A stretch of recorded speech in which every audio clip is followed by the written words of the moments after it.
بسم اللہ الرحمن الرحیم۔ خاتون حضرات، میں ہوں اختر عباس اور آپ سب کو میرا سلام پہنچے۔ آج ہم شکیب بھٹی صاحب کے میسیج سے آغاز کر رہے ہیں، اور وہ جو ریاسہ والی کلپ تھی اس کے بعد انہوں نے جو لکھا ہے، ان کا کہنا ہے کہ میری زندگی کا ایک چھوٹا سا واقعہ ہے پر اس کی تکلیف بہت زیادہ ہے۔ 11 سال ہو گئے۔ 2009 میں میری شادی ہوئی۔ میں گھر سے 300 میل دور اسلام آباد میں جاب کرتا تھا، اور میری بیوی میرے ماں باپ کے ساتھ رہ رہی تھی۔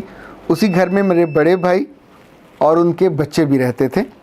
ایک روز میری ساس کا فون آیا اور انہوں نے آغاز ہی یہاں سے کیا، اوے بغیرتا، تو نے ساڑھے سماندہ بیڑا غرق کر دیتا ہے۔ ان کی بات سننے کے بعد میں نے بڑی شائستگی سے کہا، میں تو گھر پہ نہیں ہوں، بڑے بھائی کے بچے ہیں، ممکن ہے کسی نے کسی کرسی کو یا میز کو خراب کر دیا ہو، تو آپ کی بیٹی بھی وہیں ہے، اس سے کہیے کہ سامان کا خیال رکھ لیا کرے۔ بات ختم ہو گئی، پر بات ختم نہیں ہوئی۔ میں نے اپنی ساس سے رابطہ کم کر دیا۔ میرا اب بھی ان سے بات کرنے کو جی نہیں چاہتا۔ وہ ان کی گالی مجھ کو لڑ گئی ہے۔ پھر میں پاکستان سے باہر چلا گیا۔ میں نے اپنی بیوی کو 60 لاکھ روپے کا گھر لے کے دیا ہے۔ 10 لاکھ کا سامان میں نے اپنے ہاتھوں سے خرید کر دیا ہے، اور میری 5 لاکھ سیلری ہے۔ پر وہ واقعہ اب بھی میری یاد میں تازہ ہے۔ میرا جی چاہتا ہے گھر کے سارے سامان کو جو میری ساس نے دیا تھا اٹھا کے آگ لگا دوں یا ان کے گھر واپس بھجوا دوں۔ مجھے سمجھ نہیں آتا میں کیا کروں، پلیز میری مدد کیجیے۔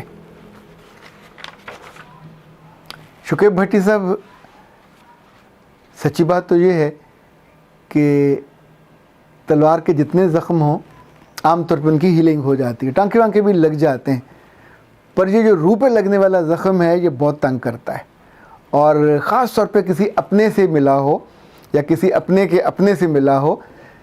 جو لوگ انسانوں سے زیادہ چیزوں سے محبت کرتے ہیں وہ رشتوں کو کبھی وزن نہیں دیتے۔ ان کے لیے وہ کرسیاں، وہ میز، وہ جو زیور دیا ہوا ہوتا ہے، وہ جو کپڑے دیے ہوئے ہوتے ہیں، وہ انہی کو گنتے، انہی کی گنتی کرتے عمر گزار دیتے ہیں۔ کبھی کبھی تو مجھے یہ ذہنی مریض لگتے ہیں، پر کبھی کبھی لگتا ہے ان کی ٹریننگ ہی ویسی ہوئی ہوتی ہے، انہوں نے اپنے آس پاس سے وہی دیکھا ہوتا ہے۔ اب یہ جو دکھ ہے آپ کے ساتھ، یہ بہت ممکن ہے ایک کینسر کی طرح آپ کے اندر ایک پھوڑا بن کے ہمیشہ رستا رہے اور آپ کو تنگ کرتا رہے۔ اگر آپ ایک لمحے کے لیے یہ صفحہ پلٹ دیں تو آپ کو شاید لگے کہ میرا رب کتنا مہربان ہے۔ آپ نے زبان درازی نہیں کی، آپ نے آگے سے جواب نہیں دیا، آپ نے عملاً اس گھر کو بدل کے رکھ دیا۔ جو چیزیں آپ استعمال کی لانے والے تھے آپ لے آئے، بیوی کو گھر بنا کے دے دیا۔ اس میں سے بہت سی چیزیں تو اگر آپ کی نیت تھی تو یہ صدقہ ہے جو اللہ کو پسند ہے۔ اگر آپ ان کا سامان ان کے گھر بھیجیں گے تو یہ ایک، مجھے لگتا ہے، کم ظرفی ہوگی۔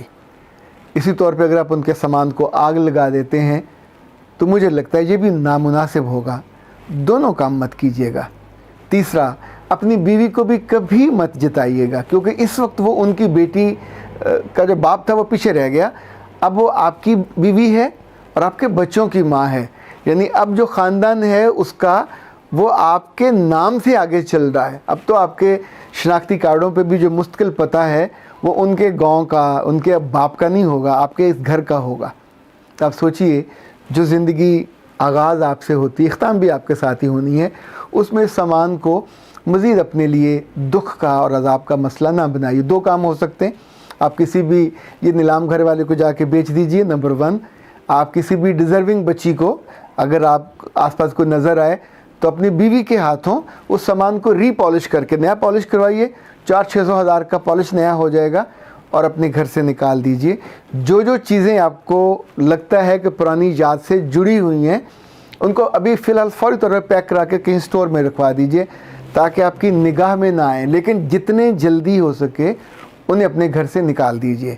اور اگر بیوی کسی بات پہ کچھ کہنا چاہے تو صرف مسکرا دیجئے گا، کچھ مت کہیے گا۔ اس مدعے کو، اس مسئلے کو, اس ایشو کو اپنی زندگی کو بے مزہ کرنے کے لیے استعمال مت کیجیے گا.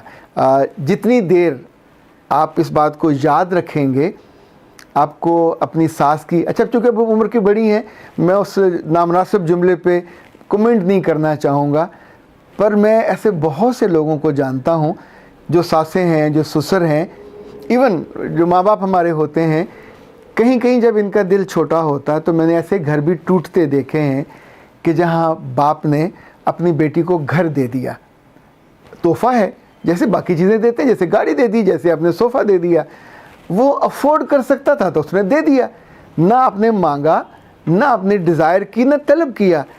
پر دینے کے بعد ماں اور باپ کو وہ تحفہ بھول جانا چاہیے. جب وہ نہیں بھولتے تو ان کے منہ سے جو لفظ نکلتے ہیں وہ بھی رشتے ہوئے زخموں جیسے ہی ہوتے ہیں. کچھ لفظوں میں کوئی پیپ پڑی ہوتی ہے, جب وہ نکلتے ہیں تو تکلیف دیتے ہیں. آپ جب بھی اپنے داماد کو یا اس کے گھر والوں میں سے کسی کو بھی جتاؤ گے کہ ہم نے یہ گھر دیا, تو پھر گھر بسے گا نہیں, اس گھر میں رہنا بھی نصیب نہیں ہوگا. اور بلیو می, جس دن یہ ڈیورس ہوگی, علیحدگی ہوگی, وہ گھر آپ کی بیٹی کے بسنے کے نہ قابل رہے گا, نہ وہ وہاں رہے گی. آپ کے گھر آئے گی, آپ کو گھر وہ بیچنا پڑے گا, اور اونے پونے بیچو گے, چونکہ اس کے ساتھ آپ کو لگے گا کہ تلخ یادیں ہیں. پر تلخ یاد نہیں ہے, تلخ یاد تو آپ کے لفظوں میں ہے. جب جب بھی کوئی ماں تلخ بات کرتی ہے سامان کے حوالے سے, یا باپ تلخ بات کرتا ہے سامان اور چیزوں کے بارے میں, احسان جتاتا ہے یا اپنی کم ظرفی کا اظہار کرتا ہے, اور آپ انہیں بتاتے ہیں کہ ہم رشتوں میں, انسانوں میں بلیو نہیں کرتے, ہمیں تو چیزیں, ان کی حفاظت, ان کا رگ و روغن, پھر تو ان پہ آپ کو کپڑے چڑھا کے بھیجوانا چاہیے. اور ہر کچھ دنوں کے بعد ایک بندی جب بندہ جائے, جو جا کے ان کا آڈٹ کرے کہ میری بیٹی کو جو میں نے سامان دیا تھا اس پہ کہیں کوئی خراش تو نہیں آ گئی, کہیں کوئی رنگ پینٹ تو نہیں. پھر اس کو بل کیجیے اپنے داماد کو کہ یہ پینٹ نیا کراؤ, تم نے ہمارا سامان. ویسے بائی دا وے, ہمارا رہا کیسے؟ جو آپ کے گھر میں ہے وہ ہمارا ہے, جو آپ نے دے دیا وہ ہمارا کیسے ہوا؟ بات تو سخت ہے, مطلب تھوکا ہوا چاٹنے والی بات ہے یہ. اس کو تو اون کرنا ہی یا اس کا اظہار کرنا ہی. تحفہ دے کے کون آدمی ہے جو جتاتا ہے؟ آپ نے تحفہ اپنی بیٹی کو دیا, کس لیے دیا؟ احسان کیا تھا, اس لیے دیا تھا تاکہ اپنے گھر میں جا کے سکھی رہے, اس کو ہیلپ آؤٹ ہوتا رہے. نہ تو سسرال والے لسٹیں دیتے ہیں, نہ ڈیمانڈ کرتے ہیں, کچھ کرتے ہیں, وہ اس کا ہم تذکرہ اس میں نہیں کر رہے. پر یہ تو ان لوگوں کا تذکرہ ہے کہ جن کے پاس مال و دولت بھی ہوتی ہے, جن کو رشتوں کا ایسٹ اثاثہ بھی ملتا ہے, پر وہ ناقدری کے مرتکب ہوتے ہیں. اور وہ اپنی بہو کے ساتھ, اپنے بیٹے کے ساتھ, داماد کے ساتھ, یا ان کے گھر والوں کے ساتھ جب بھی آپ یہ جتائیں گے, احساس دلائیں گے, اپنے آپ کو ایک اوپر درجہ رکھنے کی کوشش کریں گے, تو یقین مانیے گا یہ بات انسانوں کو تو بری لگتی ہے, میرے رب کو بھی ناپسندیدہ ترین باتوں میں سے ہے. چیزوں کا تذکرہ اور چیزوں کا احسان اور چیزوں کا جتانا, یہ بھلے لوگوں کا اور اچھے لوگوں کا اور خاندانی لوگوں کا تو کبھی کمال نہیں ہوتا. میں نے تو ایسے خاندان دیکھے جہاں بیٹیوں کو انہوں نے 2 بھینسیں ساتھ دیتے تھے, وہ بھی کٹیوں والی, یعنی گابھن ہوتی تھیں, اور سب سے اچھی دیتے تھے. کس لیے دیتے تھے؟ جتانا ہوتا تھا, اس لیے تاکہ ہماری بیٹی, اسے کہتے ہیں دودھ پت سلامت, کہ جائے گی تو دودھ پیے گی, اور چونکہ گھر میں نعمت تھی تو وہ نعمت وہاں بھی ساتھ جاتی تھی. وہ ان کے گھروں سے ہر فصل پہ 1 ٹرالی گندم کی, گڑ ہوا, شکر ہوئی, چاول ہوا, وہ اپنی بیٹیوں کے ہاں یا سسرال کے ہاں باقاعدگی سے بھجواتے ہیں. احساس تھوڑی دلاتے ہیں یا احسان تھوڑی دھرتے ہیں. بہت ہوا تو یہ کہیں گے کہ وہ مربے سے آئے تھے, فصلیں آئی تھیں, بھائی نے کہا دیو, ابا نے کہا دیو.